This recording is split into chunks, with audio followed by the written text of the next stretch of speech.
You know, it's very interesting just kind of coming back to this game after about 12 years or so. And well, I wouldn't be making this part if I don't have really anything significant to really say anything about Turtle Rock. Just kind of coming into this, and reason I'm making this part is that well, there were some things that I didn't really know at the time when I was going through Turtle Rock. By the time that I was making that recording, and I don't feel bad or anything about what happened or anything. That's the good reason about doing this 12 years revisit when it comes to A Link to the Past, is that there are some things that you just have to find the truth for yourself, or search out your feelings and find out something, some kind of finality or something to help you to confirm yourself what happens with your feelings over time. And well, after 12 years, certainly things are going to happen to a person when they view a game. And so, anyways, A Link to the Past, Turtle Rock. So I need to tell you the story first, is that when I was a teenager, as I mentioned in the last part, was that I don't know, maybe I was a stupid teenager or something. I didn't know how to use magic effectively.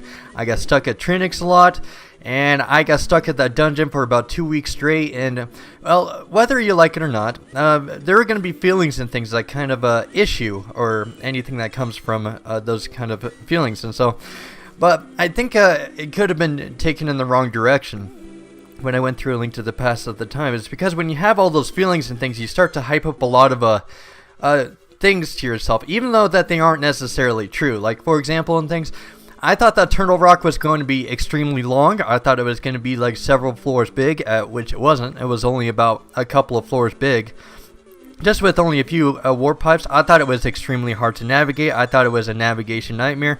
It turns out it wasn't. It only branched off like once or twice. It was actually a really linear dungeon. And because I mishandled the magic so badly as a teenager, I thought that Trinix was like the biggest horror or something that ever came across my nightmares when it came across Turtle Rock. And well, I faced him again, and he wasn't as bad as I thought. And so I felt like an idiot after I went through Turtle Rock. It's because I hyped up all those feelings and things about myself from a teenager or something. That kind of left a big pool of frustration within myself when I went through it about 12 years later, or just yesterday, as you just saw me. And that led to a lot of things that was kind of uncalled for from me in having any negative feelings about Turtle Rock. Was because, yeah, I hyped up all of those things about myself, so I just thought, oh, this is like the worst dungeon ever and things, you know? It's pretty much like the water temple from Ocarina of Time, those kind of feelings. And, you know, after I was done with the Turtle Rock and things, I felt like an idiot. I really did. Like, none of those stories and things that I made up to myself, they didn't click or anything. The dungeon was extremely short. It wasn't a navigation nightmare at all. And Trinix was actually a really easy boss. And so, yeah, after I was done, when I went to Ganon's Tower and things, I was like, my gosh. And this is one of those times where I have to swallow my own pride and just say to myself, and to you guys, is that I do have to apologize with the way that I kind of gave off my feelings about Turtle Rock at the time. Was I know, I was gullible. I was stupid. I led myself to, because of those things that happened to me as a teenager, I let stories or myths or legends or something about myself get in the way of my judgment, of my professional or objective opinion. Not professional. I'm not getting paid for this or anything. But yeah, I just wanted to leave this here with you guys, is that it wasn't really justified in anything that I was doing about Turtle Rock. And well, let me just put that aside or something. Like, let me put all of those feelings aside, and let me just judge Turtle Rock or something. Just kind of what my true thoughts were about it. Like, nowadays, like, let's put all of those negative feelings aside and just kind of talk about Turtle Rock for a second. And all those things aside, though, I really don't like Turtle Rock as a dungeon. I think it might still be my least favorite dungeon out of all of them, but not really. Like, after I'm done with the dungeon and things, and after I pushed all of those negative feelings aside, I don't think I really like the place too much. It's the platforms and things, they don't really appeal to me. The warp pipes don't really appeal to me. The layout of the dungeon, and I don't know, like it's kind of one of those dungeons where it's just not really my kind of preferences. I don't think it's really something that I really enjoyed going through. So I think nowadays, just pushing aside all of those feelings, that yeah, I don't think it'll really work as a dungeon for me. But I will say that I did unnecessarily get frustrated and mad at the dungeon, and I shouldn't have done that. So this is just my apology video, and just saying that was uncalled for, and I'm sorry and things. And that is probably one of the greatest things about going through this game about 12 years later, is because I dreamt up all of these nightmares and dreams and things like to myself about the dungeon, about stuff that wasn't really true, and then I come back as an adult, a smart adult, because I actually brought magic into the dungeon with me for once. That's not something I did as a teenager, and that's what caused some of the rage quitting stuff.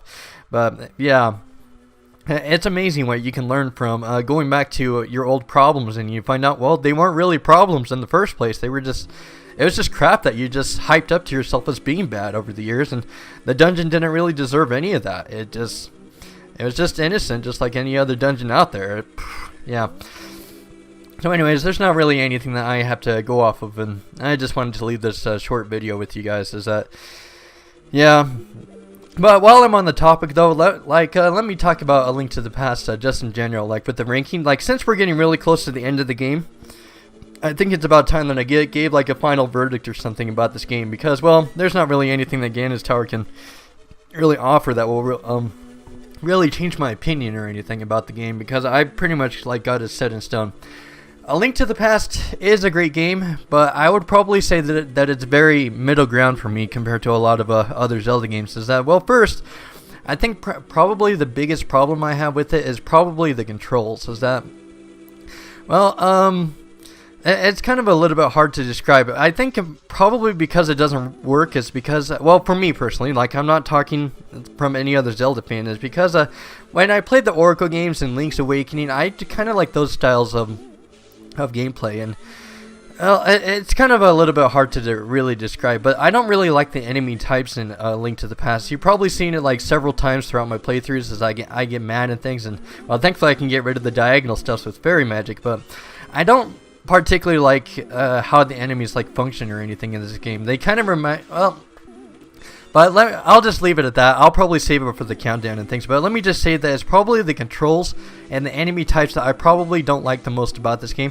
And the dungeons are kind of, some dungeons are good. I'd probably say overall they're fantastic. There are a couple of boring ones in there, but I think overall I do enjoy the dungeons a lot. Like, I think that they are very intriguing. But I did learn when I went through the Misery Mire, is that it's not really dungeon design that really impacts the overall feel about the dungeon or anything, because it had weak design or something, like compared to a lot of other dungeons. But that actually ended up being my favorite dungeon, is because I like the puzzles, I like the placement puzzles involved within it, and it kind of limited itself with its enemy types. And yeah, I think Misery Mire probably ended up being my favorite dungeon. Second place would probably go to Skullwoods, and yeah, I don't know, I can't think of the third one right off the bat. But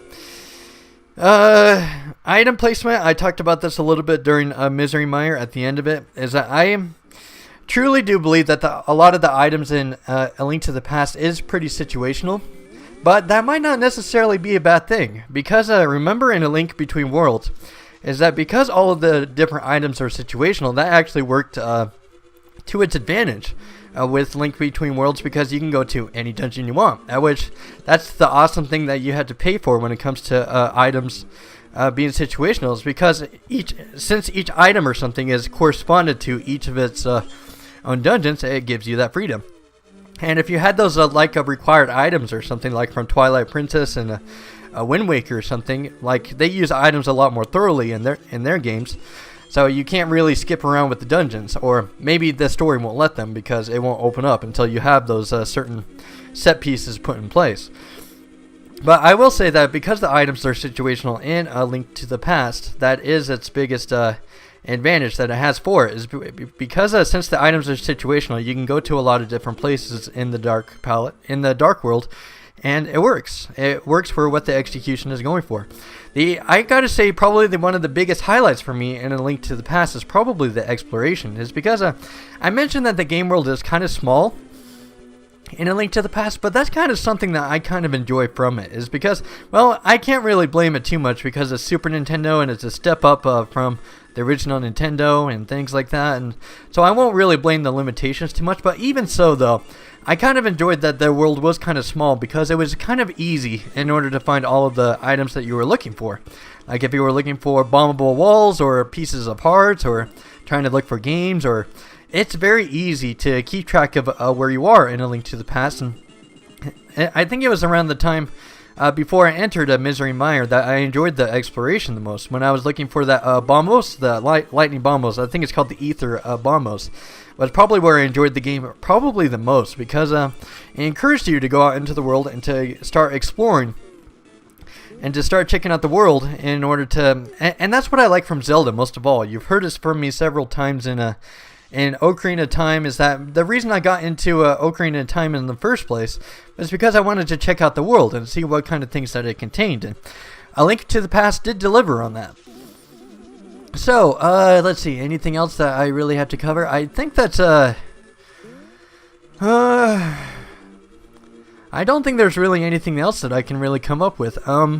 But yeah, I'd probably say compared to a lot of different other Zelda games, I'd probably say that A Link to the Past is probably going to be somewhere in the middle of the list. That's my verdict on it. That's not definitive or anything, but I still got to check through a lot of the other Zelda games. Got to check my notes and things, but I will. Yeah, so kind of the thing that kind of brings it down is the controls, the enemy types, and, well, the dungeon design is a little bit bleak in a few places. It's not a big game breaker, and then the exploration and kind of the small world and things, and the items kind of being situational is kind of something that works in its favor.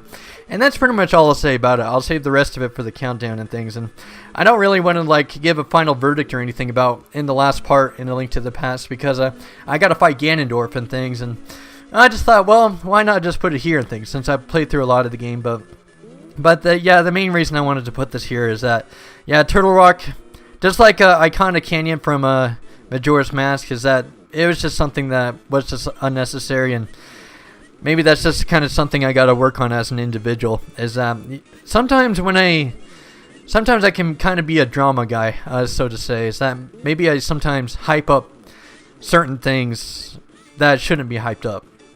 And, well, everybody has weaknesses, and I still have them. I have them just like everybody else, and this is just one of those times where I've got to swallow my pride and just say, I'm wrong, and I'm sorry, for putting forward those kind of feelings to you guys. So, this is kind of my apology video to you guys, and alright, I guess that's it. So, I'll see you guys in probably the last part when I climb Ganon's Tower, and I'll see you guys in the next part.